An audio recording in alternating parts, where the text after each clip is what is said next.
Hello, my name is Anthony Pitts. The topic I've chosen for this presentation is transportation.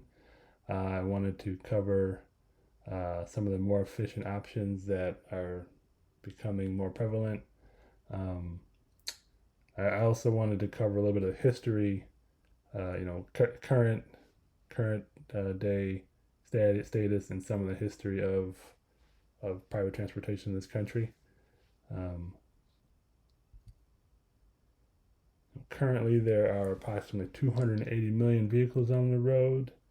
Um, you know, there are about 20 million, between 10 and 20 million new vehicles sold each year.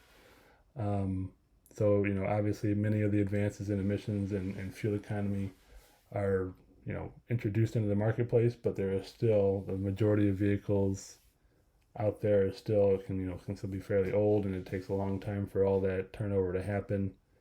And so you still have a lot of vehicles that are polluting, spewing a lot of carbon dioxide into the atmosphere, and you end up with a lot of situations that are pictured above a lot of traffic. It's a lot of pretty scenery, a lot of palm trees, but still a lot of roads and traffic. So reducing our dependence on reducing dependence on fossil fuels in general is important. Um, say no to traffic, say no to fuel costs, say no to maintenance, say yes to reasonable cost and dedicated routes. Here you pay to get on the train, you don't pay for anything else. Also, by switching to electric vehicles, possibility currently they're primarily powered by fossil fuels, but the possibility exists to transition those to wind and solar fairly easily. As one of the examples of over dependence on automobiles, you have MetLife Stadium on the left here, and there's so much real estate dedicated to parking lots versus Wembley Stadium, where it is right in the middle of a city center and it's easily walkable. People, bike. You don't need to worry about parking. So obviously, things keep going where they're going. We're headed towards entire cities dedicated to parking. It's, of course, hopefully doesn't happen, but you never know. Um, and why there's such a large focus on automobiles? Um, you know, there's always it's never public. There's never funding for public transportation. It's always, oh, we can add more lanes to the highway. Stay out of the road. The roads are for cars. And you see here in this picture, you have all these vehicles and the same amount of people could be on one bus. And so, what is behind this focus on automobiles? Profits, of course. Car makers lobbied heavily for policies that were favorable for their products, primarily General Motors.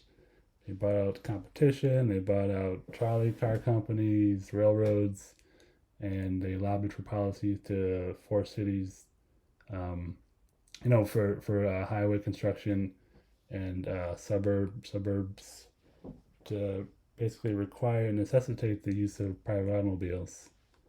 Also, another benefit was service. Dealers don't make their money as much money on selling as they do on maintenance. And here you have a small picture. This is a the Futurama from New York World's Fair. It's just a diorama of the future that General Motors envisioned, and you can obviously see here highways and lots of cars on them, and zero public transportation. And to this day, there is still an overemphasis on public transportation, uh, on private transportation. And so, in the current proposed Inflation Reduction Act, there is about 370 billion dedicated for climate change, and only around 60 billion of that is for improving renewable energy infrastructure, and the rest appears to be aimed at providing point of sale tax credits for electric vehicles. So again, we're still in this mindset where we don't want to change anything. We just want to improve the efficiency of what we currently have. So really, the only way to fix this is to change our mindset. We need to not have such an emphasis on personal vehicles. We need to you know take a page from some of our European uh, friends, and more public transportation, more buses, more trains, biking, walking. You reduce the number of short trips in our cars, and return the city streets to the pedestrians.